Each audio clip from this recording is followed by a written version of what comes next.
an open and forward-looking interaction with leading representatives of the Russian strategic community,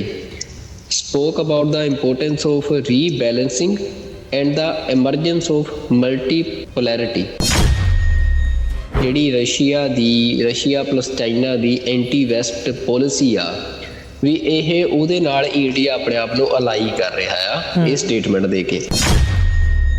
ਆਪਣੇ foreign minister ਦੇ ਰਾਹੀਂ India as a state as a country ਜਿਹੜਾ ਆ ਉਹਨੇ declare ਕਰਤਾ ਹੈ ਕਿ ਜਿਹੜੀ ਇਹ ਬਿਗ ਪਾਵਰ ਕੰਪੀਟੀਸ਼ਨ ਜਿਹੜਾ ਚੱਲ ਰਿਹਾ ਆ ਉਹਦੇ ਵਿੱਚ ਉਹ ਇਸ ਵਾਰ ਨੋਨ ਅਲਾਈਨਮੈਂਟ ਦੀ ਪੋਲਿਸੀ ਛੱਡ ਕੇ ਔਰ ਰਸ਼ੀਅਨ ਬਲੋਕ ਦਾ ਹਿੱਸਾ ਬਣ ਰਿਹਾ ਆ।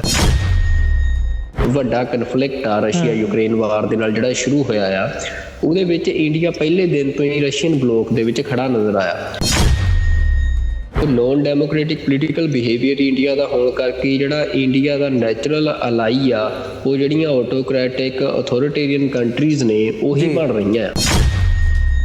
ਇੰਡੀਆ ਜਿਹੜਾ ਆ ਉਹ ਰਸ਼ੀਆ ਦੇ ਨਾਲ ਮਤਲਬ ਖੁੱਲ੍ਹਾ ਪਾਰਟਨਰ ਬਣ ਕੇ ਤੇ ਉਹ ਇੱਕ ਵਾਰ ਆਪਣੀਆਂ ਜਿਹੜੀਆਂ ਆਪਣੇ ਖਿਲਾਫ ਉੱਠਣ ਵਾਲੀਆਂ ਜਿਹੜੀਆਂ ਆਵਾਜ਼ਾਂ ਨੇ ਉਹਨਾਂ ਦੇ ਉੱਤੇ ਅਸੋਲਟ ਕਰਨ ਦਾ ਮੈਨੂੰ ਇਹ ਲੱਗ ਰਿਹਾ ਵੀ ਉਹ ਡਿਸੀਜ਼ਨ ਲੈ ਚੁੱਕਿਆ ਆ। ਪੰਜਾਬ ਦੇ ਵਿੱਚ ਅਸੀਂ ਦੇਖਦੇ ਹਾਂ ਕਿ ਸਿੱਖ ਲਗਾਤਾਰ ਜਿਹੜੀਆਂ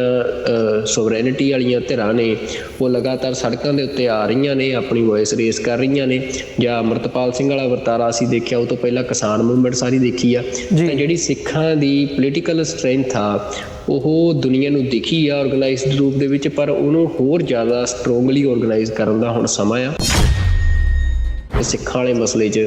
ਵੀ ਸਿੱਖਾਂ ਨੂੰ ਖਤਮ ਕਰਨ ਦੇ ਲਈ ਵੈਸਟ ਜਿਹੜਾ ਆ ਇੰਡੀਆ ਨੂੰ ਮਤਲਬ ਉਹਨੇ ਫਰੀ ਹੈਂਡ ਨਹੀਂ ਦਿੱਤਾ ਤੇ ਇਹਦੇ ਕਰਕੇ ਹੁਣ ਇੰਡੀਆ ਜਿਹੜਾ ਆ ਉਹ ਮਤਲਬ ਉਹਨੇ ਤੁਸੀਂ ਦੇਖਿਆ ਵੀ ਰਾਹ ਜਿਹੜਾ ਅਡੋਪਟ ਕੀਤਾ ਵੀ ਉਹ ਸਿੱਧੀ ਸਿੱਖਾਂ ਦੀ ਕਿਲਿੰਗ ਵੈਸਟਰਨ ਸੋਇਲ ਦੇ ਉੱਤੇ ਆ ਕੇ ਕਰਨ ਦਾ। ਤੇ ਉਹਦੇ ਵਿੱਚ ਜਦੋਂ ਵੈਸਟ ਨੇ ਰਿਐਕਸ਼ਨ ਦਿੱਤਾ ਫਿਰ ਉਹ ਜਾ ਕੇ ਉਹਨਾਂ ਨੇ ਹੁਣ ਕਲੀਅਰ ਕੱਟ ਕਰਤਾ ਵੀ ਅਸੀਂ ਤਾਂ ਰਸ਼ੀਅਨ ਬਲੋਕ ਦਾ ਹਿੱਸਾ ਹੈ। ਸਿੱਖਾਂ ਦਾ ਵੱਡਾ ਡਾਇਸਪੋਰਾ ਵੈਸਟ 'ਚ ਬੈਠਾ ਤੇ ਉਹ ਵੈਸਟ ਦੇ ਵਿੱਚ ਉੱਥੋਂ ਦੀ ਜਿਹੜਾ ਵੈਲਿਊ ਸਿਸਟਮ ਆ ਪੋਲੀਟੀਕਲ ਵੈਲਿਊ ਸਿਸਟਮ ਉਹਦਾ ਪਾਰਟ ਬਣ ਚੁੱਕਿਆ ਆ। ਤਾਂ ਓਬਵੀਅਸ ਜੀ ਗੱਲ ਆ ਕਿ ਉਹਨਾਂ ਵੈਲਿਊਜ਼ ਦੇ ਬੇਸ ਦੇ ਉੱਤੇ ਵੈਸਟਰਨ ਸੁਸਾਇਟੀ ਦੇ ਵਿੱਚੋਂ ਇਹ ਆਵਾਜ਼ ਉੱਠਣੀ ਆ ਵੀ ਜਿਹੜਾ ਇਹ ਹਿਊਮਨ ਰਾਈਟਸ ਵਾਇਲੇਸ਼ਨ ਪੰਜਾਬ 'ਚ ਹੋ ਰਹੇ ਆ ਉਹਦੇ ਵਿੱਚ ਇੰਟਰਫੇਰੈਂਸ ਜਿਹੜਾ ਵੈਸਟ ਕਰੇ।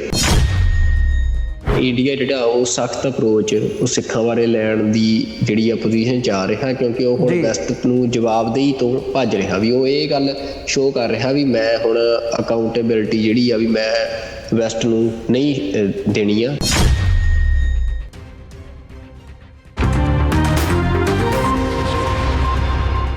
ਵਾਹਿਗੁਰੂ ਜੀ ਕਾ ਖਾਲਸਾ ਵਾਹਿਗੁਰੂ ਜੀ ਕੀ ਫਤਿਹ। TV84 ਦੇ ਸਾਰੇ ਦਰਸ਼ਕ ਤੇ ਸਰੋਤੇ ਜਿਹੜੇ ਇਸ ਵਕਤ ਸਾਡੇ ਨਾਲ ਨਾਰਥ ਅਮਰੀਕਾ 'ਚੋਂ ਜੁੜੇ ਆ ਜਾਂ ਫਿਰ ਸੋਸ਼ਲ ਮੀਡੀਆ ਤੇ ਸਾਨੂੰ ਦੁਨੀਆ ਭਰ ਦੇ ਵਿੱਚ ਦੇਖ ਰਹੇ ਆ, ਮੈਂ ਅਮਰਵੀਰ ਸਿੰਘ ਅੱਜ ਇਸ ਸੱਚੋ ਸੱਚ ਪ੍ਰੋਗਰਾਮ ਦੇ ਵਿੱਚ ਆਪ ਸਭ ਦਾ ਤਹਿ ਦਿਲੋਂ ਸਵਾਗਤ ਕਰਦਾ। ਵੀਰਜ਼, ਅੱਜ ਅਸੀਂ 25 ਦਸੰਬਰ ਦੇ ਦਿਨ ਵਿਚਾਰ ਚਰਚਾ ਕਰਨ ਜਾ ਰਹੇ ਹਾਂ ਤੇ ਜਿਹੜੀਆਂ ਬੀਤੇ 2 ਦਿਨਾਂ ਦੀਆਂ ਵੀਕਐਂਡ ਤੋਂ ਬਾਅਦ ਅਸੀਂ ਅੱਜ ਸੋਮਵਾਰ ਨੂੰ ਗੱਲ ਕਰ ਰਹੇ ਹਾਂ ਤੇ 2 ਦਿਨਾਂ ਦੀਆਂ ਜਿਹੜੀਆਂ ਡਿਵੈਲਪਮੈਂਟਸ ਨੇ ਉਹਦੇ ਤੇ ਵਿਚਾਰ ਚਰਚਾ ਕਰਾਂਗੇ। ਬਿਗਨਿੰਗ ਦੇ ਵਿੱਚ ਹੀ ਮੈਂ ਦੱਸ ਦਿਆਂ ਡਾਕਟਰ ਅਮਰਜੀਤ ਸਿੰਘ ਹੋਰੀ ਕੱਲ੍ਹ ਤੁਹਾਡੇ ਨਾਲ ਇਸ ਪ੍ਰੋਗਰਾਮ ਦੇ ਵਿੱਚ ਸਾਂਝ ਪਾਉਣਗੇ। ਅੱਜ ਦਾ ਦਿਨ ਮੇਰੀ ਤੇ ਸੁਖਵਿੰਦਰ ਸਿੰਘ ਦੀ ਡਿਊਟੀ ਲੱਗੀ ਹੈ ਇਸ ਸ਼ੋਅ ਦੇ ਵਿੱਚ ਹਾਜ਼ਰੀ ਲਵਾਉਣ ਦੇ ਲਈ। ਸੋ ਆਓ ਅੱਜ ਦੇ ਇਸ ਪ੍ਰੋਗਰਾਮ ਦੀ ਸ਼ੁਰੂਆਤ ਕਰਦੇ ਹਾਂ। ਸੁਖਵਿੰਦਰ ਸਿੰਘ ਸਾਡੇ ਨਾਲ ਟੋਰਾਂਟੋ ਤੋਂ ਜੁੜੇ ਆ। ਸੁਖਵਿੰਦਰ ਸਿੰਘ ਜੀ, ਸਵਾਗਤ ਹੈ ਜੀ। ਵਾਹਿਗੁਰੂ ਜੀ ਕਾ ਖਾਲਸਾ ਵਾਹਿਗੁਰੂ ਜੀ ਕੀ ਫਤਿਹ ਜੀ। ਵਾਹਿਗੁਰੂ ਜੀ ਕਾ ਖਾਲਸਾ ਵਾਹਿਗੁਰੂ ਜੀ ਕੀ ਫਤਿਹ ਜੀ।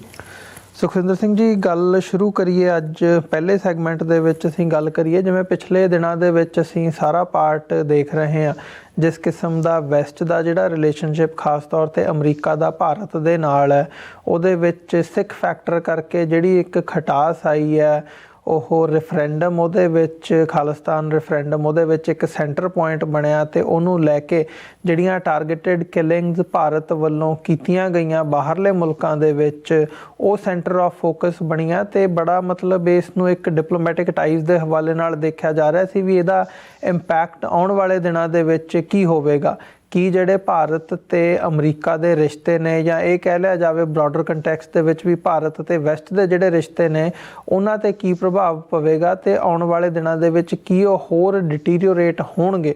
ਜਾਂ ਨਹੀਂ, ਇਹ ਇੱਕ ਵੱਡਾ ਸਵਾਲ ਹੈ। ਇਹੀ ਮੈਂ ਸਮਝਦਾ ਵੀ ਅੱਜ ਦੀ ਸਾਡੀ ਜਿਹੜੀ ਡਿਸਕਸ਼ਨ ਹੈ ਸਾਰੀ ਅਸੀਂ ਪਹਿਲੇ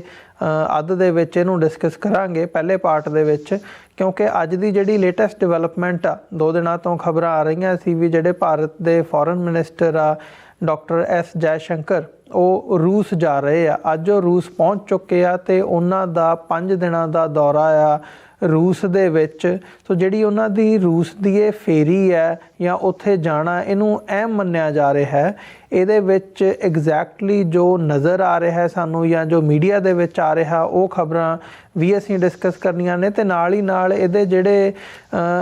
ਇੰਡੀਆ ਤੇ ਵੈਸਟ ਦਾ ਰਿਲੇਸ਼ਨਸ਼ਿਪ ਹੈ, ਉਸ ਹਵਾਲੇ ਨਾਲ ਜੇ ਇਹਨੂੰ ਦੇਖਣਾ ਹੋਵੇ ਤੇ ਇਹ ਬਹੁਤ ਇੱਕ ਅਹਿਮ ਡਿਵੈਲਪਮੈਂਟ ਆ, ਜਿਹਦੇ ਤੇ ਅਸੀਂ ਵਿਚਾਰ ਚਰਚਾ ਸ਼ੁਰੂ ਕਰਦੇ ਹਾਂ। ਤੇ ਕਿਵੇਂ ਦੇਖਿਆ ਜਾਵੇ ਤੇ ਅੱਜ ਦੀ ਡੇਟ ਦੇ ਵਿੱਚ ਜਦੋਂ ਉਹ ਉੱਥੇ ਪਹੁੰਚੇ ਆ, ਕੀ ਸਮਝਦੇ ਹੋ ਉੱਥੋਂ ਜਿਹੜੀਆਂ ਖਬਰਾਂ ਆ ਰਹੀਆਂ ਨੇ ਉਹ ਕੀ ਕਹਿ ਰਹੀਆਂ ਨੇ?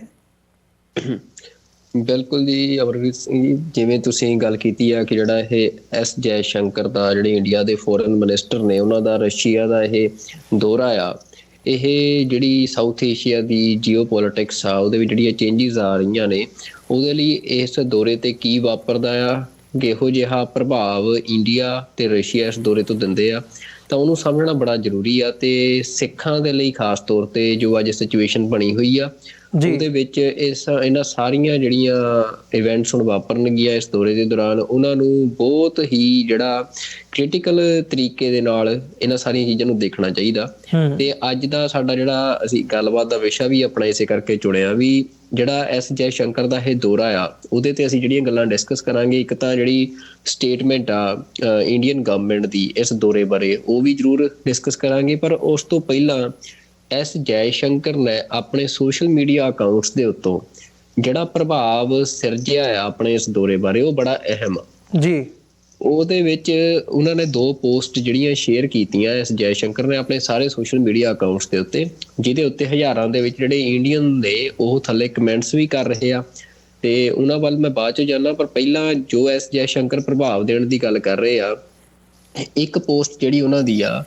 ਉਸ ਪੋਸਟ ਦੇ ਵਿੱਚ ਉਹਨਾਂ ਨੇ ਆਪਣਾ 1962 ਦਾ ਇੱਕ ਇਨਵੀਟੇਸ਼ਨ ਆ ਜਿਹੜਾ ਕਿ ਰਸ਼ੀਅਨ ਲੈਂਗੁਏਜ ਦੇ ਵਿੱਚ ਲਿਖਿਆ ਗਿਆ, ਜਿਹਦੇ ਮਤਲਬ ਹਜੇ ਤੱਕ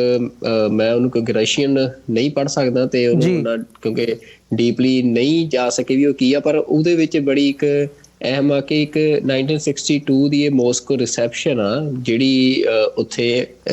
ਗਵਰਨਮੈਂਟ ਡੈਲੀਗੇਟ ਸੀ ਉਹਨਾਂ ਦੀ ਹੋਈ ਹੈ, USSR ਦਾ ਟਾਈਮ ਆ। ਤੇ ਉਹਦੇ ਵਿੱਚ ਉਹਨਾਂ ਨੇ ਐਸ ਜੈ ਸ਼ੰਕਰ ਨੇ ਇੱਕ ਉਹ ਫੋਟੋ ਸਾਂਝੀ ਕੀਤੀ ਤੇ ਇੱਕ ਹੁਣ ਦੀ ਆਪਣੀ ਫੋਟੋ ਸਾਂਝੀ ਕੀਤੀ, ਜਿਹਦੇ ਵਿੱਚ ਉਹ ਪੂਰਾ ਜਿਹੜਾ ਗੈਟਅਪ ਆ, ਜਿਹੜਾ USSR ਦਾ ਇੱਕ ਟ੍ਰੈਡੀਸ਼ਨਲ ਗੈਟਅਪ ਆ ਉੱਥੋਂ ਦੇ ਮਤਲਬ ਡਿਪਲੋਮੇਸੀ ਨੂੰ ਰਿਪਰੈਜ਼ੈਂਟ ਕਰਦਾ USSR ਦੀ ਨੂੰ, ਤਾਂ ਉਹਦੇ ਵਿੱਚ ਉਹ ਨਜ਼ਰ ਆ ਰਹੇ ਆ। ਤਾਂ ਉਹਦੇ ਵਿੱਚ ਉਹ ਲਿਖਦੇ ਆ ਕਿ ਇਹ ਕਿਵੇਂ ਹਾਊ ਇਟ ਸਟਾਰਟਡ ਪਹਿਲਾ ਪੁਆਇੰਟ, ਤੇ ਫਿਰ ਕਹਿੰਦੇ ਆ ਹਾਊ ਇਟਸ ਗੋਇੰਗ, ਮਤਲਬ ਉਦੋਂ ਤੋਂ ਲੈ ਕੇ ਤੇ ਹੁਣ ਤੱਕ ਵੀ ਇਸ ਪੋਸਟ ਦੇ ਰਾਹੀਂ ਉਹ ਜਿਹੜਾ ਰਸ਼ੀਆ ਦੇ ਨਾਲ ਇੰਡੀਆ ਦੇ ਫੋਰਨ ਰਿਲੇਸ਼ਨਸ ਆ ਜੀ, ਵੀ ਉਹ ਜਿਹੜੇ ਆ ਜਿਵੇਂ ਦੇ ਉਹ ਕਹਿੰਦੇ ਉਦੋਂ ਤੋਂ ਸ਼ੁਰੂ ਹੋਏ ਤੇ ਹੁਣ ਤੱਕ ਵੀ ਉਸੇ ਪੱਧਰ ਤੇ ਚੱਲ ਰਹੇ ਆ। ਤੇ ਇੰਡੀਆ ਦੀ ਜਿਹੜੀ ਸਟੇਟਮੈਂਟ ਵੀ ਆਈ ਆ ਐਸ ਜੈ ਸ਼ੰਕਰ ਦੇ ਸਟੋਰੇ ਤੇ, ਤਾਂ ਉਹਨਾਂ ਨੇ ਮਤਲਬ ਸਾਰੇ ਹੋਰ ਮੁਲਕਾਂ ਦੇ ਨਾਲੋਂ ਇੰਡੀਆ ਦਾ ਸਭ ਤੋਂ ਰਿਲਾਇਬਲ ਪਾਰਟਨਰ ਰਸ਼ੀਆ ਨੂੰ ਦੱਸਿਆ ਆ ਆਪਣੀ ਫੋਰਨ ਪੋਲਿਸੀ ਦੇ ਵਿੱਚ। ਵੀ ਅੱਜ ਤੱਕ ਰਸ਼ੀਆ ਨੇ ਉਹ ਕਹਿੰਦੇ ਆ ਵੀ ਸਾਨੂੰ ਕਿਸੇ ਵੀ ਮੋੜ ਤੇ ਕਿਤੇ ਵੀ ਜਿਹੜਾ ਇੰਡੀਆ ਆ ਉਹਦੇ ਨਾਲ ਮਤਲਬ ਰਸ਼ੀਆ ਦਾ ਕੋਈ ਵੀ ਇਹੋ ਜਿਹਾ ਜਿਹੜਾ ਰਿਲੇਸ਼ਨ ਆ ਉਹ ਅਪ ਐਂਡ ਡਾਊਨ ਨਹੀਂ ਰਹੇ, ਵੀ ਨਹੀਂ ਮੁਲਕਾਂ ਦੇ ਜਿਹੜੇ ਰਿਲੇਸ਼ਨ ਆ ਉਹਨਾਂ ਦੇ ਵਿੱਚ ਅਪ ਐਂਡ ਡਾਊਨਸ ਚੱਲਦੇ ਰਹਿੰਦੇ ਆ, ਪਰ ਰਸ਼ੀਆ ਇੰਡੀਆ ਰਿਲੇਸ਼ਨ ਜਿਹੜਾ ਆ ਉਹ ਹਮੇਸ਼ਾ ਸਟੇਬਲ ਰਿਹਾ ਤੇ ਉਵੇਂ ਹੀ ਕੰਟੀਨਿਊ ਆ। ਤੇ ਇਹ ਮਤਲਬ ਜੈ ਸ਼ੰਕਰ ਦਾ ਇਹ ਪ੍ਰਭਾਵ ਉਹਨਾਂ ਨੇ ਇਹਨਾਂ ਪੋਸਟਾਂ ਦੇ ਰਾਹੀਂ ਦਿੱਤਾ। ਫਿਰ ਜਿਹੜੀ ਇੱਕ ਹੋਰ ਪੋਸਟ ਉਹਨਾਂ ਨੇ ਸ਼ੇਅਰ ਕੀਤੀ ਆਪਣੇ ਪਹਿਲੇ ਦਿਨ ਦੀ ਉੱਤੇ ਐਕਟੀਵਿਟੀ ਬਾਰੇ, ਉਹਦੇ 'ਚ ਜਿਹੜੀ ਉਹਨਾਂ ਦੀ ਸਟੇਟਮੈਂਟ ਆ ਉਹ ਹੁਣ ਮੈਂ ਜ਼ਰੂਰ ਪੜ੍ਹਨੀ ਚਾਹਾਂਗਾ ਕਿ ਸਾਡੇ ਦਰਸ਼ਕ ਉਹ ਸਟੇਟਮੈਂਟ ਤੋਂ ਸਮਝਣ ਵੀ ਉਹ ਕਹਿਣਾ ਕੀ ਚਾਹੁੰਦੇ ਆ। ਜੈ ਸ਼ੰਕਰ ਜਿਹੜੇ ਰਸ਼ੀਅਨ ਸਟ੍ਰੈਟੇਜਿਸਟ ਆ ਉਹਨਾਂ ਦੇ ਨਾਲ ਮੀਟਿੰਗ ਦੀ ਤਸਵੀਰ ਸਾਂਝੀ ਕਰਦੇ ਆ ਤੇ ਨਾਲ ਲਿਖਦੇ ਆ an open and forward-looking interaction with leading representatives of the Russian strategic community, spoke about the importance of rebalancing and the emergence of multipolarity। ਤਾਂ ਇਹ ਜਿਹੜਾ ਸੈਂਟੈਂਸ ਆ ਇਹ ਆਪਣੇ ਆਪ ਦੇ ਵਿੱਚ ਕਿ ਜਿਹੜੀ ਰਸ਼ੀਆ ਪਲਸ ਚਾਈਨਾ ਦੀ ਐਂਟੀ ਵੈਸਟ ਪੋਲਿਸੀ ਆ ਵੀ ਇਹ ਉਹਦੇ ਨਾਲ ਇੰਡੀਆ ਆਪਣੇ ਆਪ ਨੂੰ ਅਲਾਈ ਕਰ ਰਿਹਾ ਆ ਇਹ ਸਟੇਟਮੈਂਟ ਦੇ ਕੇ। ਤੇ exchanged views on how India-Russia ties will develop in that framework, ਵੀ ਇਹ ਜਿਹੜੀ ਸਾਰੀ ਸਾਡੀ ਨੀਤੀ ਆ ਮਲਟੀਪੋਲੈਰਿਟੀ ਦੀ, ਵੀ ਮਲਟੀਪੋਲਰ ਵਰਲਡ ਕਰਨ ਦੀ, ਤੇ ਉਹਦੇ ਵਿੱਚ ਇੰਡੀਆ ਤੇ ਰਸ਼ੀਆ ਦਾ ਜਿਹੜੀਆਂ ਸਾਂਝਾਂ ਨੇ ਉਹ ਹੋਰ ਕਿਵੇਂ ਵੱਧ ਸਕਦੀਆਂ, ਉਹਦੇ ਬਾਰੇ ਗੱਲਬਾਤ ਹੋਈ। Also discuss connectivity, multilateralism, big power competition and regional conflicts. Geopolitics and strategic convergence will always keep India-Russia ties on a positive trajectory। ਤਾਂ ਦੇਖੋ ਇਹਦੇ ਵਿੱਚ ਰੀਜਨਲ ਕਨਫਲਿਕਟਸ ਤੋਂ ਲੈ ਕੇ ਜੀਓਪੋਲੀਟੀਕਲ ਟੈਂਸ਼ਨਸ ਤੱਕ ਹਰ ਗੱਲ ਨੂੰ ਕਵਰ ਕਰ ਰਿਹਾ। ਤੇ ਮਤਲਬ ਬਾਕੀ ਜੋ ਮਰਜ਼ੀ ਵੱਡੇ ਬਿਆਨ ਹੋਣ, ਪਰ ਜਿਹੜਾ ਐਸ ਜੈਸ਼ੰਕਰ ਦੀ ਆਪਣੀ ਸਟੇਟਮੈਂਟ ਆਪਣੇ ਸੋਸ਼ਲ ਮੀਡੀਆ ਅਕਾਊਂਟਸ ਤੋਂ ਉਹ ਕਲੀਅਰ ਆ ਕਿ ਇੰਡੀਆ ਜਿਹੜਾ ਆ, ਜੋ ਪਿਛਲੇ ਦਿਨਾਂ ਦੇ ਦੌਰਾਨ ਅਸੀਂ ਦੇਖਿਆ ਕਿ ਵੈਸਟਰਨ ਵਰਲਡ ਤੇ ਇੰਡੀਆ ਦੇ ਵਿੱਚ ਜਿਹੜੇ ਰਿਲੇਸ਼ਨਸ ਆ ਉਹ ਕਾਫੀ ਜ਼ਿਆਦਾ ਮਤਲਬ ਖਟਾਸ ਭਰੇ ਸਾਨੂੰ ਦੇਖਣ ਨੂੰ ਮਿਲੇ। ਤੇ ਹੁਣ ਪਰ ਇੰਡੀਆ ਜਿਹੜਾ ਆ, ਜਿੱਥੇ ਉਹਨੇ ਰਸ਼ੀਆ ਯੂਕਰੇਨ ਕਨਫਲਿਕਟ ਦੇ ਵਿੱਚ ਡਿਪਲੋਮੈਟਿਕ ਸਪੋਰਟ ਕੀਤੀ ਆ ਰਸ਼ੀਆ ਦੀ ਹਰ ਥਾਂ ਦੇ ਉੱਤੇ, ਤੇ ਅੱਜ ਤੱਕ ਵੀ ਉਹਨੇ ਜਿਹੜਾ ਰਸ਼ੀਆ ਦਾ ਅਟੈਕ ਆ ਯੂਕਰੇਨ ਦੇ ਉੱਤੇ ਉਹਨੂੰ ਕਦੇ ਵੀ ਕੰਡੈਮ ਨਹੀਂ ਕੀਤਾ।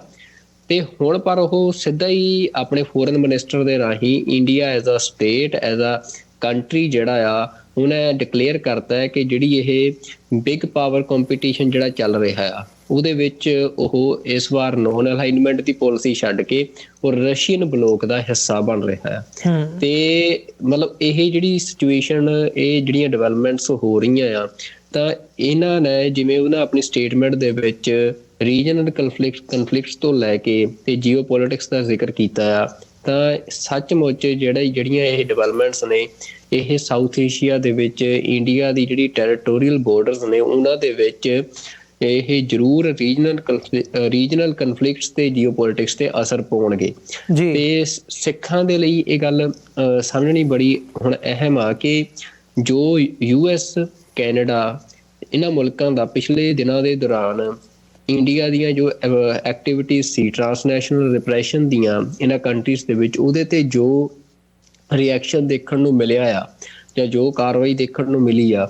ਤਾਂ ਉਹਦੇ ਬੈਕਡ੍ਰੋਪ ਦੇ ਉੱਤੇ ਇੰਡੀਆ ਦਾ ਰਸ਼ੀਆ ਦੇ ਬਲੋਕ ਦੇ ਨਾਲ ਜਿਹੜਾ ਅਲਾਈਨਮੈਂਟ ਆ ਪਿਛਲੇ ਸਮੇਂ ਤੋਂ ਚੱਲ ਰਿਹਾ ਉਹ ਪਿਆ ਆ ਜੀ। ਵੀ ਇੰਡੀਆ ਜਿਹੜਾ ਆ ਉਹ ਸਿਰਫ ਅੱਜ ਨਹੀਂ ਕਿ ਜੈਸ਼ੰਕਰ ਉੱਥੇ ਜਾ ਕੇ ਸਟੇਟਮੈਂਟ ਦੇ ਰਹੇ ਆ ਜਾਂ US ਤੇ ਕੈਨੇਡਾ ਦੇ ਸਟੇਟਮੈਂਟਸ ਤੋਂ ਬਾਅਦ ਇਹ ਸਟੇਟਮੈਂਟ ਦੇ ਰਹੇ ਆ, ਬਲਕਿ ਜਦੋਂ ਤੋਂ ਰਸ਼ੀਆ ਦੇ ਨਾਲ ਮਤਲਬ ਕਿਹਾ ਜਾ ਰਿਹਾ ਕਿ ਇਹ ਇੱਕ ਨਵਾਂ ਜਿਹੜਾ ਵੱਡਾ ਕਨਫਲਿਕਟ ਆ ਰਸ਼ੀਆ ਯੂਕਰੇਨ ਵਾਰ ਦੇ ਨਾਲ ਜਿਹੜਾ ਸ਼ੁਰੂ ਹੋਇਆ ਆ, ਉਹਦੇ ਵਿੱਚ ਇੰਡੀਆ ਪਹਿਲੇ ਦਿਨ ਤੋਂ ਹੀ ਰਸ਼ੀਅਨ ਬਲੋਕ ਦੇ ਵਿੱਚ ਖੜਾ ਨਜ਼ਰ ਆਇਆ। ਤੇ ਭਾਵੇਂ ਆਮ ਲੋਕਾਂ ਨੂੰ ਇਹ ਗੱਲ ਦੀ ਸਮਝ ਘੱਟ ਪੈਂਦੀ ਆ, ਪਰ ਜਿਹੜੀਆਂ ਕੰਟਰੀਜ਼ ਹੁੰਦੀਆਂ ਨੇ ਉਹਨਾਂ ਦੀਆਂ ਇੰਟੈਲੀਜੈਂਸ ਏਜੰਸੀਜ਼ ਹੁੰਦੀਆਂ ਨੇ, ਵਿਦਨ ਦਾ ਸਟੇਟ ਸਟਰਕਚਰਸ ਕੀ ਚੱਲ ਰਿਹਾ ਆ ਜੋ ਹਜੇ ਬਾਹਰ ਨਹੀਂ ਆਇਆ ਹੁੰਦਾ ਉਹ ਉਹਨਾਂ ਨੂੰ ਪਤਾ ਹੁੰਦਾ ਆ, ਜਿਹਦੇ ਬੇਸਿਸ ਤੇ ਸਾਰੀ ਉਹ ਆਪਣੀ ਪਾਲਿਸੀ ਜਿਹੜੀ ਆ ਬਣਾਉਂਦੇ ਆ। ਤਾਂ ਹੁਣ ਇਹ ਗੱਲਾਂ ਕਲੀਅਰ ਹੋ ਰਹੀਆਂ ਕਿ ਇੰਡੀਆ ਇਹ ਜਿਹੜੀ ਬਿਗ ਪਾਵਰ ਕੰਪੀਟੀਸ਼ਨ ਆ ਜਿਹੜਾ ਹੁਣ ਚੱਲ ਰਿਹਾ, ਤੇ ਹਜੇ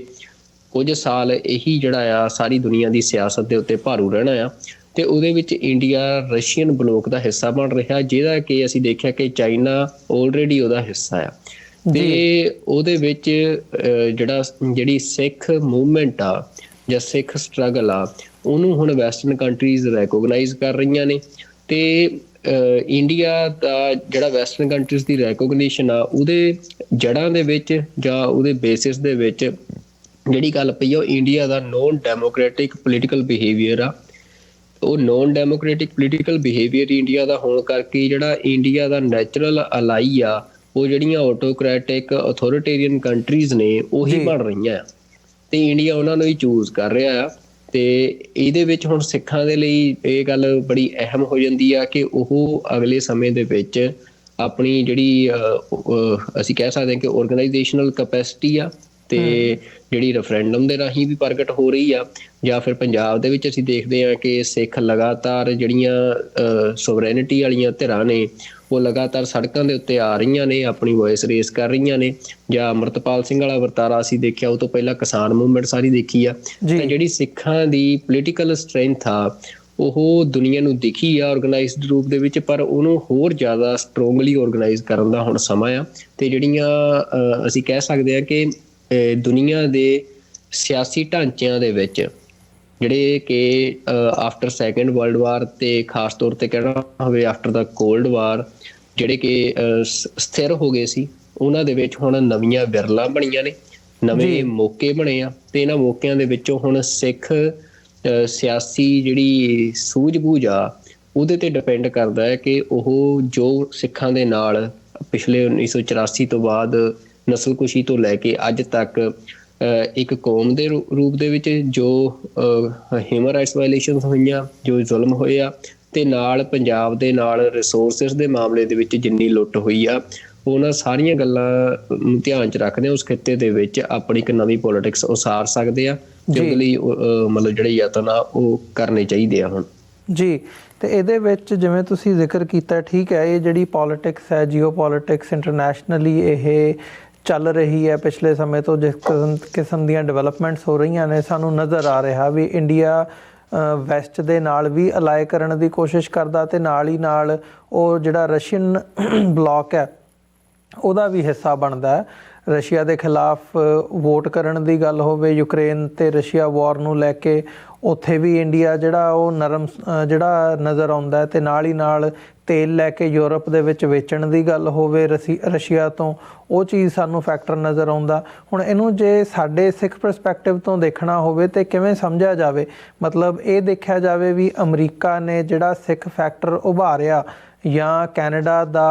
ਕੈਨੇਡਾ ਵੱਲੋਂ ਸਿੱਧਾ ਹਰਦੀਪ ਸਿੰਘ ਨਿੱਜਰ ਦੀ ਟਾਰਗੇਟਡ ਕਿਲਿੰਗ ਦੇ ਲਈ ਇੰਡੀਆ ਨੂੰ ਬਲੇਮ ਕਰਨਾ, ਤੇ ਉਹਦੇ ਨਾਲ ਇੱਕ ਸਾਰਾ ਨੈਰੇਟਿਵ ਖੜਾ ਹੋ ਜਾਣਾ, ਸਿੱਖ ਫੈਕਟਰ ਉਭਾਰਿਆ ਜਾਣਾ ਮੀਡੀਆ ਦੇ ਵਿੱਚ, ਜਿਹੜੀ ਸਿੱਖਾਂ ਦੀ ਸਟੋਰੀ ਹੈ, ਸਿੱਖਾਂ ਨੂੰ ਟੈਰਰਿਜ਼ਮ ਦੇ ਐਂਗਲ ਤੋਂ ਨਹੀਂ, ਰੈਦਰ ਐਕਟਿਵਿਜ਼ਮ ਦੇ ਐਂਗਲ ਤੋਂ ਦੇਖਿਆ ਜਾ ਰਿਹਾ ਹੈ। ਸਿੱਖਾਂ ਦੀ ਜਿਹੜੀ ਸਟਰਗਲ ਹੈ ਉਹਨੂੰ ਇੱਕ ਸਾਡੇ ਪਰਸਪੈਕਟਿਵ ਨਾਲ ਸਮਝਣ ਦੀ ਕੋਸ਼ਿਸ਼ ਹੋ ਰਹੀ ਹੈ ਕਿ ਇਹ ਸਮਝਿਆ ਜਾਵੇ ਵੀ ਇਹ ਸਾਰਾ ਕੁਝ ਜਿਹੜਾ ਆ ਉਹ ਇੰਡੀਆ ਨੂੰ, ਜੋ ਇੰਡੀਆ ਕਰ ਰਿਹਾ, ਇੰਡੀਆ ਨੂੰ ਉਹ ਨਿਊਟਰਲਾਈਜ਼ ਕਰਨ ਦੇ ਲਈ ਹੈ, ਜਾਂ ਇੰਡੀਆ ਉਹਦੇ 'ਤੇ ਰਿਐਕਟ ਕਰ ਰਿਹਾ। ਹੁਣ ਇਹ ਇੰਡੀਆ ਅਮਰੀਕਾ ਨੂੰ ਜਾਂ ਵੈਸਟ ਨੂੰ ਸੁਨੇਹਾ ਦੇ ਰਿਹਾ ਕਿ ਜੇ ਤੁਸੀਂ ਸਾਡੇ ਨਾਲ ਇਸ ਕਿਸਮ ਦਾ ਵਰਤਾਰਾ ਕਰੋਗੇ ਜਾਂ ਸਾਡੀ ਗੱਲ ਨਹੀਂ ਮੰਨੋਗੇ, ਸਾਨੂੰ ਤੁਸੀਂ ਦੱਬਣ ਦੀ ਕੋਸ਼ਿਸ਼ ਕਰੋਗੇ, ਤੇ ਅਸੀਂ ਕੰਪਲੀਟਲੀ ਰਸ਼ੀਅਨ ਬਲਾਕ ਦੇ ਵਿੱਚ ਚਲੇ ਜਾਣਾ। ਦੇਖੋ, ਇਹਦੇ ਵਿੱਚ ਮੈਨੂੰ ਇਹ ਲੱਗਦਾ ਵੀ ਇਹ ਗੱਲ ਸਿੱਖਾਂ ਨੂੰ ਸਮਝਣੀ ਬੜੀ ਜ਼ਰੂਰੀ ਆ ਵੀ ਇੰਡੀਆ ਦਾ ਜਿਹੜਾ ਖਾਸਾ ਆ ਸਾਰਾ ਸਟੇਟ ਦਾ, ਜਿਹਦੇ ਵਿੱਚ ਸਟੇਟ ਦਾ ਇੱਕ ਅਹਿਮ ਅੰਗ ਉੱਥੋਂ ਦੀ ਬਿਊਰੋਕ੍ਰੇਸੀ ਹੁੰਦੀ ਆ, ਜਿਹੜੇ ਉੱਥੋਂ ਦੇ ਪਾਲਿਸੀ ਮੇਕਰ ਹੁੰਦੇ ਆ। ਜਿਹੜਾ ਐਸ ਜੈਸ਼ੰਕਰ ਆ, ਇਹ ਵੀ ਉਸ ਬਿਊਰੋਕ੍ਰੇਸੀ ਚੋਂ ਹੀ ਆਇਆ ਆ ਜੀ। ਤੇ ਇਹ ਜਿਹੜੇ ਸਾਰੇ ਲੋਕ ਆ, ਜਿਹੜੀ ਇਹਨਾਂ ਦੀ ਸਕੂਲਿੰਗ ਆ, ਉਹਦਾ ਜਿਹੜਾ ਆਧਾਰ ਆ ਉਹ ਵੈਸਟ ਓਰੀਐਂਟਡ ਨਹੀਂ ਹੈਗਾ। ਉਹ ਸਾਰਾ ਹੀ ਨਹਿਰੂ ਦੇ ਟਾਈਮ ਤੋਂ ਜਿਹੜੀ ਇਹ ਇਹਨਾਂ ਨੇ ਐਸਟੈਬਲਿਸ਼ ਕੀਤੀ ਆ ਆਪਣੀ ਸਾਰੀ ਸਕੂਲਿੰਗ ਜਿਹੜੀ ਆ, ਉਹ ਮੋਰ ਕਮਿਊਨਿਸਟ ਓਰੀਐਂਟਡ ਆ, ਲੈਫਟ ਓਰੀਐਂਟਡ ਆ,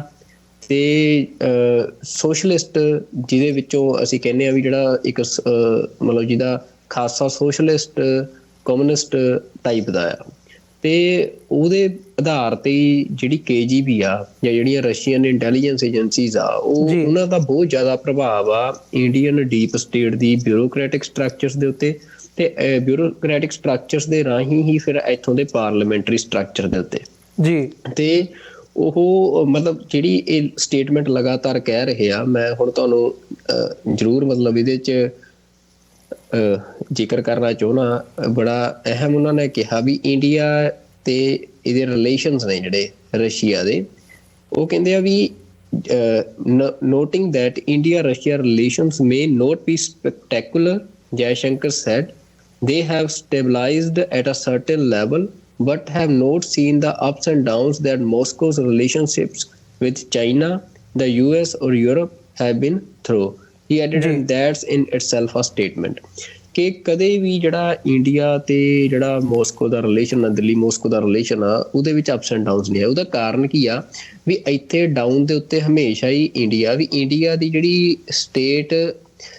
ਕਰਾਫਟ ਆ ਸਾਰੀ, ਉਹਨੂੰ ਡਿਜ਼ਾਈਨ ਮੋਸਕੋ ਕਰਦਾ ਆ ਜੀ। ਤੇ ਉਹਦਾ ਪ੍ਰਭਾਵ ਅਸੀਂ ਦੇਖਿਆ ਵੀ 1984 ਦੇ ਟਾਈਮ ਜਾਂ ਇੰਦਰਾ ਗਾਂਧੀ ਦੇ ਰਜੀਮ ਦੇ ਵਿੱਚ ਕਿੰਨੇ ਡਾਕੂਮੈਂਟ ਸਾਹਮਣੇ ਆ ਚੁੱਕੇ ਆ ਵੀ ਉਹ ਕਿੱਥੋਂ ਤੱਕ ਸੀ ਵੀ ਪਾਰਲੀਮੈਂਟ ਦੇ ਵਿੱਚ MPs ਨੂੰ ਡਾਇਰੈਕਟ ਪੈਸੇ ਤੱਕ ਵੀ ਜਿਹੜਾ ਆ ਵੀ ਉਹ KGB ਤੋਂ ਆਉਂਦੇ ਸੀ। ਤੇ ਪੰਜਾਬ ਦੇ ਵਿੱਚ ਹਰਕ੍ਰਿਸ਼ਨ ਸੁਰਜੀਤ, ਭਾਵੇਂ ਉਹਦੀ ਕੋਈ ਸੱਤਾ ਨਹੀਂ ਸੀ ਜਾਂ ਹੈ ਨਹੀਂ ਸੀ, ਉਹ ਵੀ ਅਸੀਂ ਦੇਖਿਆ ਵੀ ਉਹ ਕਿੰਨਾ ਵੱਡਾ ਪ੍ਰਭਾਵ ਜਿਹੜਾ ਆ ਉਹ ਸਾਰੀ ਇੰਡੀਅਨ ਪੋਲਿਟੀ ਦੇ ਉੱਤੇ ਰੱਖਦੇ ਸੀ ਜੀ। ਤੇ ਅੱਜ ਦੇ ਟਾਈਮ ਦੇ ਵਿੱਚ ਵੀ ਜਿਹੋ ਜਿਹਾ ਇੰਡੀਆ ਦਾ ਇਹ ਬਿਹੇਵੀਅਰ ਆ, ਇੰਡੀਅਨ ਡੀਪ ਸਟੇਟ ਦਾ ਜਾਂ ਸਟੇਟ ਪੋਲਿਸੀ ਆ ਇੰਡੀਆ ਦੀ, ਉਹਦਾ ਕਾਰਨ ਇਹੀ ਆ ਵੀ ਇੰਡੀਆ ਨੇ ਵੈਸਟ ਨੂੰ ਇਹ ਪ੍ਰਭਾਵ ਦੇਣ ਦੀ ਕੋਸ਼ਿਸ਼ ਕੀਤੀ ਕਿ ਅਸੀਂ ਤੁਹਾਡੇ ਨਾਲ ਅਲਾਈ ਹੋ ਸਕਦੇ ਹਾਂ। ਪਰ ਜਿਹੜੀਆਂ ਇੰਡੀਆ ਦੇ ਮਤਲਬ ਅਸੀਂ ਕਹਿੰਦੇ ਵੀ ਜਿਹੜਾ ਉਹਦਾ ਖਾਸਾ ਸੀ ਸਾਰਾ, ਉਹ ਵੈਸਟ ਦੀਆਂ ਵੈਲਿਊਜ਼ ਦੇ ਨਾਲ ਮੇਲ ਨਹੀਂ ਸੀ ਖਾਂਦਾ ਜੀ, ਜਿਹਦੇ ਕਰਕੇ ਜਿਹੜਾ ਇਹ ਰਿਸ਼ਤਾ ਆ ਇਹ ਮਤਲਬ ਚਲਾਉਣ ਦੀ ਕੋਸ਼ਿਸ਼ ਕੀਤੀ ਗਈ, ਪਰ ਇਹ ਕਦੇ ਵੀ ਸਟੇਬਲ ਨਹੀਂ ਰਿਹਾ। ਇਹ ਲਗਾਤਾਰ ਮਤਲਬ ਇਹ ਧੱਕੇ ਨਾਲ ਜੋੜਨ ਦੀ ਉਹਨੂੰ ਕੋਸ਼ਿਸ਼ ਕੀਤੀ ਗਈ, ਕਿਉਂਕਿ ਵੈਸਟ ਦੀ ਨੀਡ ਸੀ ਇਸ ਖਿੱਤੇ ਦੇ ਵਿੱਚ ਇੱਕ ਸਟਰੋਂਗ ਪਾਰਟਨਰ ਦੀ ਜੀ। ਤੇ ਉਹ ਜਿਹੜਾ ਸਟਰੋਂਗ ਪਾਰਟਨਰ ਦੀ ਵੈਸਟ ਦੀ ਇਸ ਖਿੱਤੇ 'ਚ ਨੀਡ ਆ, ਉਹ ਦੋਵੇਂ ਉਹ ਅਸਲ 'ਚ ਇਹੀ ਜਿਹੜਾ ਰਸ਼ੀਅਨ ਸਕੂਲ ਆਫ ਥੋਟ ਆ ਜਿਹੜਾ ਸਾਰਾ ਪੋਲੀਟਿਕਸ ਦਾ, ਉਹਨੂੰ ਰੋਕਣ ਲਈ ਉਹਨਾਂ ਨੂੰ ਇੱਥੇ ਸਟਰੋਂਗ ਪਾਰਟਨਰ ਚਾਹੀਦਾ ਸੀ। ਉਹਨਾਂ ਨੇ ਉਹ ਇੰਡੀਆ ਦੇ ਉੱਤੇ ਪੱਤਾ ਖੇਡਿਆ, ਪਰ ਉਹ ਹੁਣ ਸਾਨੂੰ ਨਜ਼ਰ ਆ ਰਿਹਾ ਹੈ ਕਿ ਆ ਜਿਹੜੇ ਮਤਲਬ ਤੁਸੀਂ ਲਾ ਲਓ 90 ਤੋਂ ਬਾਅਦ ਹੁਣ ਤੱਕ ਦਾ ਸਮਾਂ, ਮਤਲਬ ਪੋਲੀਟੀਕਲ ਹਿਸਟਰੀ ਦੇ ਵਿੱਚ ਕੋਈ ਲੰਮਾ ਸਮਾਂ ਨਹੀਂ ਹੁੰਦਾ, ਤੇ ਉਹਦੇ ਵਿੱਚ ਮਤਲਬ ਇੰਨੇ ਕੁ ਸਾਲਾਂ ਦੇ ਵਿੱਚ ਉਹਨਾਂ ਦਾ ਵੈਸਟ ਦਾ ਵੀ ਜਿਹੜਾ ਉਹ ਭਰਮ ਆ ਉਹ ਸਾਰਾ ਟੁੱਟ ਗਿਆ ਇੰਡੀਆ ਵਾਲੇ ਪਾਸਿਓਂ। ਤੇ ਹੁਣ ਇੰਡੀਆ ਵੀ ਜਿਹੜਾ ਆ ਉਹ ਕਿਉਂਕਿ ਉਹਨੇ ਦੇਖ ਲਿਆ ਵੀ ਜਿਹੜੀ ਵੈਸਟ ਆ ਉਹ ਆਪਣੀਆਂ ਜਿਹੜੀਆਂ ਫਰੀडम ਆਫ ਐਕਸਪ੍ਰੈਸ਼ਨ ਦੀਆਂ, ਜਾਂ ਫਿਰ ਮਤਲਬ ਅਸੀਂ ਗੱਲ ਕਰੀਏ ਵੀ ਜਿਹੜੀਆਂ ਖਾਸ ਤੌਰ ਤੇ ਸਿੱਖਾਂ ਵਾਲੇ ਮਸਲੇ 'ਚ ਵੀ ਸਿੱਖਾਂ ਨੂੰ ਖਤਮ ਕਰਨ ਦੇ ਲਈ ਵੈਸਟ ਜਿਹੜਾ ਆ ਇੰਡੀਆ ਨੂੰ ਮਤਲਬ ਉਹਨੇ ਫ੍ਰੀ ਹੈਂਡ ਨਹੀਂ ਦਿੱਤਾ।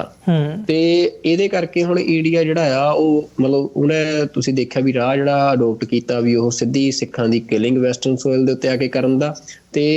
ਉਹਦੇ ਵਿੱਚ ਜਦੋਂ ਵੈਸਟ ਨੇ ਰਿਐਕਸ਼ਨ ਦਿੱਤਾ, ਫਿਰ ਉਹ ਜਾ ਕੇ ਉਹਨਾਂ ਨੇ ਹੁਣ ਕਲੀਅਰ ਕੱਟ ਕਰਤਾ ਵੀ ਅਸੀਂ ਤਾਂ ਰਸ਼ੀਅਨ ਬਲੋਕ ਦਾ ਹਿੱਸਾ ਆ। ਤਾਂ ਮਤਲਬ ਇਹ ਜਿਹੜੀਆਂ ਚੀਜ਼ਾਂ ਨੇ, ਜਿਹੜੀ ਉਹ ਗੱਲ ਕਹਿ ਰਹੇ ਆ ਵੀ ਹੁਣ ਜੈ ਸ਼ੰਕਰ ਸਿੱਧੀ ਜੀ ਗੱਲ ਜਿਹੜੀ ਸਟੇਟਮੈਂਟ ਦੇ ਰਿਹਾ ਉਹ ਵੈਸਟ ਦੇ ਮੁਤਾਬਕ ਦੇ ਰਿਹਾ ਕਿ ਜਿਹੜੇ ਰੀਜਨਲ ਕਨਫਲਿਕਟ ਆ ਵੀ ਉਹਦੇ ਵਿੱਚ ਤੇ ਅਸੀਂ ਮਤਲਬ ਰਸ਼ੀਆ ਦੇ ਨਾਲ ਕੋਆਪਰੇਟ ਕਰਕੇ ਉਹਨਾਂ ਚੀਜ਼ਾਂ ਮਸਲਿਆਂ ਦਾ ਹੱਲ ਕਰਾਂਗੇ। ਤਾਂ ਹੁਣ ਕਲੀਅਰ ਹੋ ਰਿਹਾ ਵੀ ਰੀਜਨਲ ਕਨਫਲਿਕਟ ਜਿਹੜੇ ਆ ਜਿਨ੍ਹਾਂ ਨੂੰ ਇੰਡੀਆ ਸਨੱਬ ਕਰਦਾ ਜਿਹੜੀਆਂ ਵੋਇਸਿਸ ਨੂੰ ਇਸ ਖਿੱਤੇ ਦੇ ਵਿੱਚ, ਤਾਂ ਸਿਚੁਏਸ਼ਨ ਫੇਰ ਉੱਥੇ ਜਾ ਕੇ 80 ਦਹਾਕੇ ਦੀਆਂ ਜਿਹੜੀਆਂ ਸਾਰੀਆਂ ਕੈਲਕੂਲੇਸ਼ਨ ਸੀ ਉੱਥੇ ਜਾ ਕੇ ਖੜ ਜਾਂਦੀ ਆ ਵੀ ਜਿਹੜੀਆਂ ਵੋਇਸਿਸ ਨੇ ਉਹਨਾਂ ਨੂੰ ਇੰਡੀਆ ਹੁਣ ਪੂਰੀ ਤਰ੍ਹਾਂ ਸਨੱਬ ਕਰਨ ਦੀ ਕੋਸ਼ਿਸ਼ ਕਰੂੰਗਾ ਤੇ ਰਸ਼ੀਆ ਉਹਨੂੰ ਬੈਕਅਪ ਕਰੂੰਗਾ। ਤੇ ਵੈਸਟ ਦੇ ਵਿੱਚ ਜੇ ਖਾਸ ਤੌਰ ਤੇ ਸਿੱਖਾਂ ਦੀ ਗੱਲ ਕਰ ਰਹੀ ਹੈ ਤਾਂ ਜਦੋਂ ਸਿੱਖਾਂ ਦੇ ਉੱਤੇ ਜ਼ੁਲਮ ਹੋਣਾ ਆ ਤਾਂ ਸਿੱਖਾਂ ਦਾ ਵੱਡਾ ਡਾਇਸਪੋਰਾ ਵੈਸਟ 'ਚ ਬੈਠਾ, ਤੇ ਉਹ ਵੈਸਟ ਦੇ ਵਿੱਚ ਉੱਥੋਂ ਦੀ ਜਿਹੜਾ ਵੈਲਿਊ ਸਿਸਟਮ ਆ, ਪੋਲੀਟੀਕਲ ਵੈਲਿਊ ਸਿਸਟਮ, ਉਹਦਾ ਪਾਰਟ ਬਣ ਚੁੱਕਿਆ ਆ। ਤਾਂ ਓਬਵੀਅਸ ਜੀ ਗੱਲ ਆ ਕਿ ਉਹਨਾਂ ਵੈਲਿਊਜ਼ ਦੇ ਬੇਸ ਦੇ ਉੱਤੇ ਵੈਸਟਰਨ ਸੁਸਾਇਟੀ ਦੇ ਵਿੱਚੋਂ ਇਹ ਆਵਾਜ਼ ਉੱਠਣੀ ਆ ਵੀ ਜਿਹੜਾ ਇਹ ਹਿਊਮਨ ਰਾਈਟਸ ਵਾਇਲੇਸ਼ਨ ਪੰਜਾਬ 'ਚ ਹੋ ਰਹੇ ਆ ਉਹਦੇ ਵਿੱਚ ਇੰਟਰਫੇਰੈਂਸ ਜਿਹੜਾ ਵੈਸਟ ਕਰੇ। ਤਾਂ ਫਿਰ ਵੈਸਟ ਜਿਹੜਾ ਆ ਉਹਦੀ ਇਹ ਹਿਸਟਰੀ ਰਹੀ ਆ ਵੀ ਜਦੋਂ ਮਤਲਬ ਇਸ ਤਰ੍ਹਾਂ ਦੀ ਕਿਤੇ ਵੀ ਸਿਚੁਏਸ਼ਨ ਬਣਦੀ ਆ ਤਾਂ ਹਿਊਮਨ ਰਾਈਟਸ ਦੇ ਬੇਸਿਸ ਤੇ ਉਹ ਬੜੀਆਂ ਥਾਵਾਂ ਤੇ ਇੰਟਰਫੇਰੈਂਸ ਉਹ ਕਰਦੇ ਆ। ਪਰ ਇਹ ਚੀਜ਼ਾਂ ਕਿੱਧਰ ਨੂੰ ਅਨਫੋਲਡ ਹੁੰਦੀਆਂ ਆ, ਇਹ ਸਾਰੀਆਂ ਗੱਲਾਂ ਦੇਖਣ ਵਾਲੀਆਂ, ਪਰ ਸੰਭਾਵਨਾਵਾਂ ਬਹੁਤ ਆ। ਮਤਲਬ ਇਹ ਚੀਜ਼ਾਂ ਅਨਫੋਲਡ ਇਸੇ ਪਾਸੇ ਵੱਲ ਨੂੰ ਹੋ ਰਹੀਆਂ ਕਿ ਇੰਡੀਆ ਜਿਹੜਾ ਆ ਉਹ ਰਸ਼ੀਆ ਦੇ ਨਾਲ ਮਤਲਬ ਖੁੱਲ੍ਹਾ ਪਾਰਟਨਰ ਬਣ ਕੇ ਤੇ ਉਹ ਇੱਕ ਵਾਰ ਆਪਣੀਆਂ ਜਿਹੜੀਆਂ ਆਪਣੇ ਖਿਲਾਫ ਉੱਠਣ ਵਾਲੀਆਂ ਜਿਹੜੀਆਂ ਆਵਾਜ਼ਾਂ ਨੇ ਉਹਨਾਂ ਦੇ ਉੱਤੇ ਅਸੋਲਟ ਕਰਨ ਦਾ ਮੈਨੂੰ ਇਹ ਲੱਗ ਰਿਹਾ ਵੀ ਉਹ ਡਿਸੀਜਨ ਲੈ ਚੁੱਕਿਆ ਆ।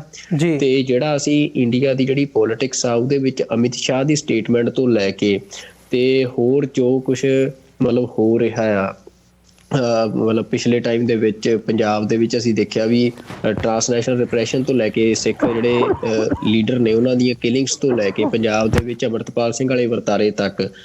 ਮਤਲਬ ਮੈਨੂੰ ਇਹ ਲੱਗ ਰਿਹਾ ਵੀ ਇੰਡੀਆ ਜਿਹੜਾ ਉਹ ਸਖਤ ਅਪਰੋਚ ਉਹ ਸਿੱਖਾਂ ਬਾਰੇ ਲੈਣ ਦੀ ਜਿਹੜੀ ਆ ਪੋਜੀਸ਼ਨ 'ਚ ਆ ਰਿਹਾ, ਕਿਉਂਕਿ ਉਹ ਹੁਣ ਵੈਸਟ ਨੂੰ ਜਵਾਬਦੇਹੀ ਤੋਂ ਭੱਜ ਰਿਹਾ ਵੀ ਉਹ ਇਹ ਗੱਲ ਸ਼ੋਅ ਕਰ ਰਿਹਾ ਵੀ ਮੈਂ ਹੁਣ ਅਕਾਊਂਟੇਬਿਲਿਟੀ ਜਿਹੜੀ ਆ ਵੀ ਮੈਂ ਵੈਸਟ ਨੂੰ ਨਹੀਂ ਦੇਣੀ ਆ। ਤਾਂ ਐਸ ਜੈ ਸ਼ੰਕਰ ਦਾ ਜਿਹੜਾ ਫੋਰਨ ਪੋਲਿਸੀ ਮਤਲਬ ਦਾ ਜ਼ਿੰਮੇਵਾਰ ਹੈ ਇੰਡੀਆ ਦਾ, ਉਹਦਾ ਰਵੱਈਆ ਇਹੋ ਜਿਹਾ ਹੀ ਆ। ਪਰ ਹਾਂ ਮਤਲਬ ਇਹ ਆ ਕਿ ਚੀਜ਼ਾਂ ਜਿਹੜੀਆਂ ਨੇ ਉਹ ਹੁਣ ਸਟੇਬਲ ਨਹੀਂ ਰਹਿਣਗੀਆਂ, ਕਾਫੀ ਜ਼ਿਆਦਾ ਉਥਲ ਪੁਥਲ ਦੀਆਂ ਸੰਭਾਵਨਾਵਾਂ ਨੇ। ਜੀ ਸੁਖਵਿੰਦਰ ਸਿੰਘ ਜੀ, ਜੇ ਇਸ ਗੱਲ ਨੂੰ ਇਸ ਹਿਸਾਬ ਨਾਲ ਦੇਖਦਿਆਂ ਮੰਨਿਆ ਜਾਵੇ ਵੀ ਭਾਰਤ ਇਸ ਕਿਸਮ ਦੀ ਲਾਈਨ ਲੈਂਦਾ ਵੀ ਅਸੀਂ ਭਾਈ ਅਕਾਊਂਟੇਬਿਲਿਟੀ ਨਹੀਂ ਦੇਣੀ ਹੈਗੀ ਕਿਸੇ ਵੀ ਗੱਲ ਦੀ, ਤੇ ਅਸੀਂ ਜੇ ਤੁਸੀਂ ਇਸ ਹਿਸਾਬ ਨਾਲ ਸਾਡੇ ਨਾਲ ਚੱਲਣਾ ਤੇ ਅਸੀਂ ਰਸ਼ੀਅਨ ਬਲਾਕ ਨਾਲ ਅਲਾਈ ਕਰਦੇ ਹਾਂ, ਉਸ ਸਿਚੁਏਸ਼ਨ ਦੇ ਵਿੱਚ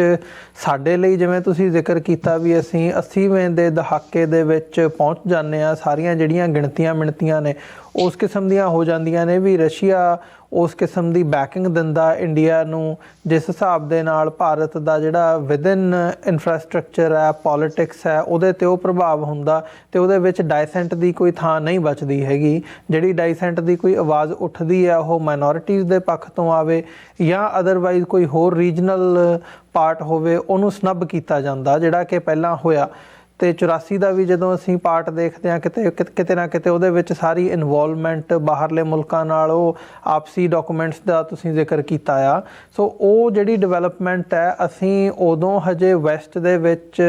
ਸਾਡੀਆਂ ਔਰਗਨਾਈਜੇਸ਼ਨਸ ਜਾਂ ਔਰਗਨਾਈਜੇਸ਼ਨਲ ਸਟਰਕਚਰ ਉਸ ਕਿਸਮ ਦਾ ਨਹੀਂ ਸੀਗਾ। ਪਰ ਅੱਜ ਕਿਤੇ ਨਾ ਕਿਤੇ ਉਸ ਪਾਰਟ ਨਾਲੋਂ 80ਵੇਂ ਦੇ ਦਹਾਕੇ ਨਾਲੋਂ, ਬਿਗਨਿੰਗ ਨਾਲੋਂ ਅਸੀਂ ਅੱਜ ਇੱਕ ਬੈਟਰ ਪੋਜੀਸ਼ਨ ਦੇ ਵਿੱਚ ਬੈਠੇ ਹਾਂ। ਅਤੇ ਇੱਥੇ ਕੀ ਸਮਝਦੇ ਹੋ ਫਿਰ ਜਿਹੜਾ ਸਾਡਾ ਰੋਲ ਹੈ ਉਹ ਕਿਸ ਕਿਸਮ ਦਾ ਬਣਦਾ, ਅਤੇ ਅਸੀਂ ਕੀ ਹੋਰ ਕਰ ਸਕਦੇ ਹਾਂ ਤਾਂ ਕਿ ਅਸੀਂ ਵੈਸਟ ਦੇ ਨਾਲ ਜਿਹੜੀ ਰਿਲੇਸ਼ਨਸ਼ਿਪ ਹੈ, ਜੇ ਵੈਸਟ ਨੂੰ ਇਹ ਗੱਲ ਹੁਣ ਸਮਝ ਆਉਂਦੀ ਹੈ ਅਤੇ ਸਾਡੇ ਕਿਤੇ ਨਾ ਕਿਤੇ ਇਹ ਗੱਲ ਹੁਣ ਪ੍ਰੋਪੇਗੇਟ ਕਰਨ ਦਾ ਵੀ ਉਹ ਸ਼ੁਰੂ ਹੋਇਆ ਵੀ ਭਾਈ ਅਮਰੀਕਾ ਕੈਨੇਡਾ ਨੂੰ ਇਸ ਪਾਸੇ ਨੂੰ ਦੇਖਣਾ ਚਾਹੀਦਾ ਕਿ ਜੇ ਉੱਥੋਂ ਦੀ ਜਿਹੜੀ ਰੀਜਨਲ ਪੋਲੀਟਿਕਸ ਹੈ, ਅਸੀਂ ਪਿਛਲੇ ਸ਼ੋਅ ਦੇ ਵਿੱਚ ਵੀ ਅਸੀਂ ਜ਼ਿਕਰ ਕੀਤਾ ਕਿ ਕਿਵੇਂ ਇੱਕ ਨੈਰੇਟਿਵ ਜਾਂ ਇੱਕ ਆਪਸ਼ਨ ਐਕਸਪਲੋਰ ਕੀਤੀ ਜਾ ਰਹੀ ਹੈ ਵੀ ਜੇ ਉੱਥੇ ਉਸ ਖਿੱਤੇ ਦੇ ਵਿੱਚ ਭਾਰਤ ਨਹੀਂ ਤੇ ਕੀ ਸਿੱਖਾਂ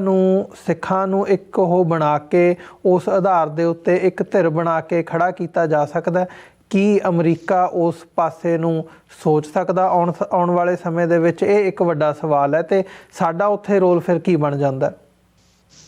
ਦੇਖੋ, US ਦਾ ਇੰਟਰਸਟ ਜੋ ਹੁਣ ਤੱਕ ਦੇ ਐਨਾਲਿਸਿਸ ਤੋਂ ਸਾਹਮਣੇ ਆ ਰਿਹਾ, ਉਹ ਉਸ ਖਿੱਤੇ ਦੇ ਵਿੱਚ ਮਤਲਬ ਇੱਕ ਜਿਹੜਾ ਵਧੀਆ ਡੈਮੋਕ੍ਰੈਟਿਕ ਪੋਲੀਟੀਕਲ ਸਿਸਟਮ ਐਸਟੈਬਲਿਸ਼ ਕਰਨਾ ਹੈ, ਜਿਹੜਾ ਕਿ ਰਸ਼ੀਅਨ ਤੇ ਚਾਈਨੀਜ਼ ਇਨਫਲੂਐਂਸ ਨੂੰ, ਪੋਲੀਟੀਕਲ ਇਨਫਲੂਐਂਸ ਨੂੰ ਉਸ ਖਿੱਤੇ ਦੇ ਵਿੱਚ ਰੋਕ ਸਕੇ। ਜੀ। ਤੇ ਉਹਦੇ ਲਈ ਮਤਲਬ ਜਿਹੜੀ ਮੈਂ ਤੁਹਾਨੂੰ ਗੱਲ ਕਹੀ ਸੀ, ਜਿਹੜੀ ਓਬਾਮਾ ਦੀ ਸਟੇਟਮੈਂਟ ਆਪਾਂ ਇੱਕ ਵਾਰ ਪਹਿਲਾਂ ਵੀ ਸ਼ੋਅ 'ਚ ਜ਼ਿਕਰ ਕੀਤਾ ਸੀ ਕਿ ਉਹਦੀਆਂ ਕਈ ਡੈਫੀਨੇਸ਼ਨਸ ਬਣ ਸਕਦੀਆਂ ਨੇ ਪੋਲੀਟੀਕਲ ਸਿਚੁਏਸ਼ਨ ਦੇ ਮੁਤਾਬਕ ਵੀ ਕਿਹੋ ਜਿਹੀ ਹੁੰਦਾ। ਤਾਂ ਉਹਨੇ ਕਿਹਾ ਸੀ, ਓਬਾਮਾ ਦੀ ਸਟੇਟਮੈਂਟ ਸੀ ਕਿ ਜੇ ਇੰਡੀਆ ਮਾਈਨੋਰਿਟੀਜ਼ ਜਾਂ ਫਿਰ ਜਿਹੜੀਆਂ ਉੱਥੇ ਹਿਊਮਨ ਰਾਈਟਸ ਬਹਾਲ ਨਹੀਂ ਕਰਦਾ, ਡੈਮੋਕ੍ਰੈਟਿਕ ਵੈਲਿਊਜ਼ ਬਹਾਲ ਨਹੀਂ ਕਰਦਾ, ਤਾਂ ਇੰਡੀਆ ਦੀ ਬਾਲਕਨਾਈਜੇਸ਼ਨ ਹੋ ਸਕਦੀ ਆ। ਜੀ। ਤਾਂ ਉਹ ਸਟੇਟਮੈਂਟ 'ਚ ਕਲੀਅਰ ਸੀ ਕਿ ਜਿਹੜਾ ਜੇ ਸ਼ਬਦ ਆ ਤਾਂ ਉਹਦੀ ਬੜੀ ਅਹਿਮੀਅਤ ਆ ਵੀ ਜੇ ਤੇ ਨਾਲ ਕੀ ਆ ਵੀ ਉੱਥੇ ਡੈਮੋਕ੍ਰੈਟਿਕ ਵੈਲਿਊਜ਼ ਦਾ ਸਿਸਟਮ ਹੋਣਾ ਚਾਹੀਦਾ। ਤੇ ਹੁਣ ਇਹ ਗੱਲ ਹੋ ਰਹੀ ਹੈ ਕਿ ਜਿਹੜਾ ਪ੍ਰੈਜ਼ੈਂਟ ਰਜੀਮ ਹੈ ਇੰਡੀਆ ਦਾ, ਉਹਦਾ ਟੋਟਲੀ ਮਤਲਬ RSS ਦੀ ਆਈਡੀਓਲੋਜੀ ਦੇ ਉੱਤੇ ਬੇਸਡ ਆ, ਜਿਹਦੇ ਲਈ ਕਿ ਕੋਈ ਡੈਮੋਕ੍ਰੈਟਿਕ ਵੈਲਿਊ ਸਿਸਟਮ ਜਿਹੜਾ ਆ ਉਹ ਐਗਜ਼ਿਸਟ ਨਹੀਂ ਕਰਦਾ। ਉਹ ਇੱਕ ਪਾਰਟੀ, ਵਨ ਪਾਰਟੀ ਜਿਹੜਾ ਪੋਲੀਟੀਕਲ ਸਿਸਟਮ ਆ ਉਹਦੇ ਫੋਲੋਅਰਸ ਨੇ, ਤੇ ਵਨ ਪਾਰਟੀ ਤੋਂ ਅੱਗੇ ਵੀ ਵਨ ਅਥੋਰਿਟੀ ਵਾਲੇ ਜਿਹੜੇ ਬੰਦੇ ਆ, ਵੀ ਜਿਹੜਾ ਕਿ ਇਸ ਟਾਈਮ ਅਸੀਂ ਜਿਹੋ ਜਿਹਾ ਸਿਸਟਮ ਰਸ਼ੀਆ ਤੇ ਚਾਈਨਾ ਦੇ ਵਿੱਚ ਪੋਲੀਟੀਕਲ ਸਿਸਟਮ ਦੇਖ ਰਹੇ ਹਾਂ। ਤੇ ਇਹਦੇ ਬਦਲ ਦੇ ਵਿੱਚ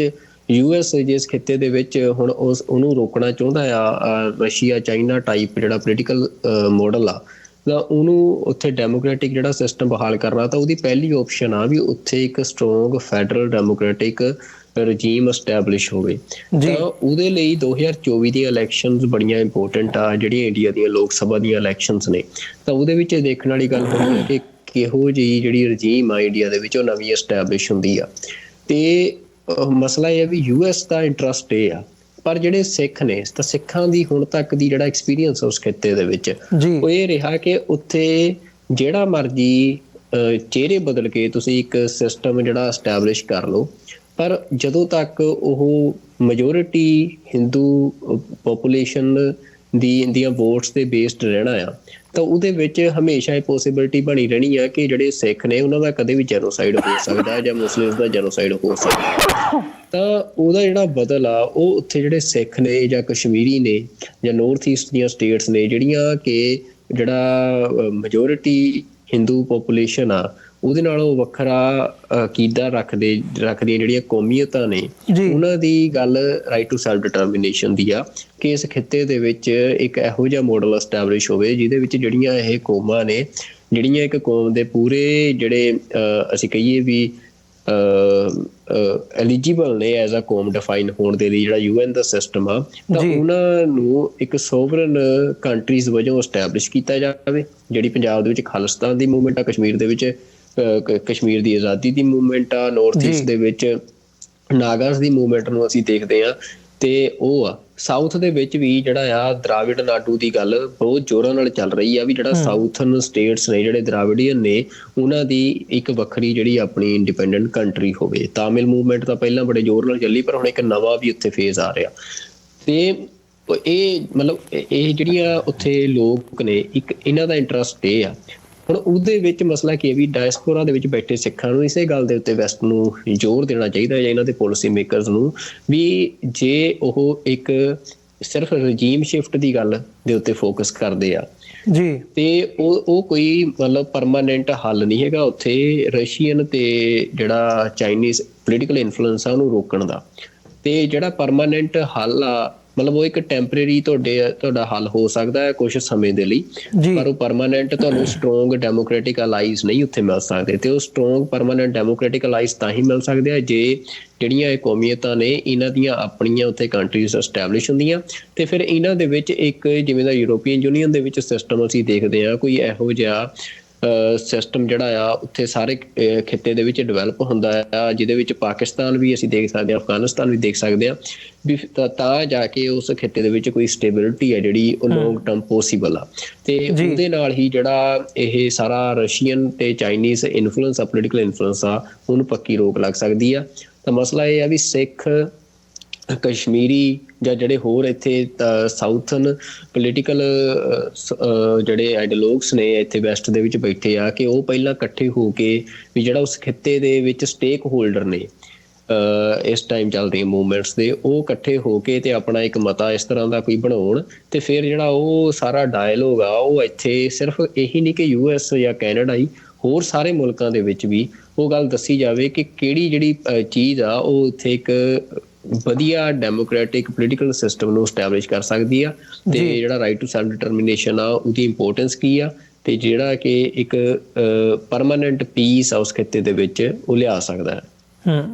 ਬਿਲਕੁਲ। ਚਲੋ ਆਉਣ ਵਾਲੇ ਸਮੇਂ ਦੇ ਵਿੱਚ ਦੇਖਦੇ ਹਾਂ ਜਿਹੜੀ ਗੱਲ ਹੈ ਇਹ ਕਿੱਧਰ ਨੂੰ ਜਾਂਦੀ ਹੈ। ਤੇ ਜਿਹੜਾ ਇਹ 5 ਦਿਨ ਦਾ ਦੌਰਾ ਆ ਡਾਕਟਰ ਐਸ ਜੈਸ਼ੰਕਰ ਦਾ ਰਸ਼ੀਆ ਦਾ ਦੌਰਾ, ਇਹਦੇ ਵਿੱਚੋਂ ਕੀ ਮੈਸੇਜ ਐਗਜ਼ੈਕਟਲੀ ਸਾਹਮਣੇ ਆਉਂਦਾ? ਅੱਜ ਪਹਿਲਾ ਦਿਨ ਉਹਨਾਂ ਦਾ ਹੈ ਜਦੋਂ ਉਹ ਉੱਥੇ ਗਏ ਆ ਤੇ ਉਹਨਾਂ ਨੇ ਇੱਕ ਕਲੀਅਰ ਕੱਟ ਜਿਹੜਾ ਫੋਟੋਆਂ ਪਾ ਕੇ ਜਾਂ ਜਿਹੜਾ ਸੁਨੇਹਾ ਦਿੱਤਾ ਉਹ ਅਸੀਂ ਡਿਸਕਸ ਕੀਤਾ। ਆਉਣ ਵਾਲੇ ਦਿਨਾਂ ਦੇ ਵਿੱਚ ਦੇਖਦੇ ਹਾਂ ਕੀ ਹੋਰ ਡਿਵੈਲਪਮੈਂਟਸ ਹੁੰਦੀਆਂ ਨੇ ਤੇ ਅਸੀਂ ਦਰਸ਼ਕਾਂ ਦੇ ਨਾਲ ਸਾਂਝੇ ਕਰਦੇ ਰਹਾਂਗੇ। ਸੁਖਵਿੰਦਰ ਸਿੰਘ ਜੀ, ਇੱਕ ਛੋਟੇ ਜਿਹੇ ਕਮਰਸ਼ੀਅਲ ਬ੍ਰੇਕ ਦੇ ਲਈ ਇੱਥੇ ਰੁਕਦੇ ਹਾਂ। ਬ੍ਰੇਕ ਤੋਂ ਬਾਅਦ ਦੁਬਾਰਾ ਸਾਡੇ ਦਰਸ਼ਕਾਂ ਦੇ ਨਾਲ ਵਿਚਾਰਾਂ ਦੀ ਸਾਂਝ ਪਾਉਂਦੇ ਹਾਂ।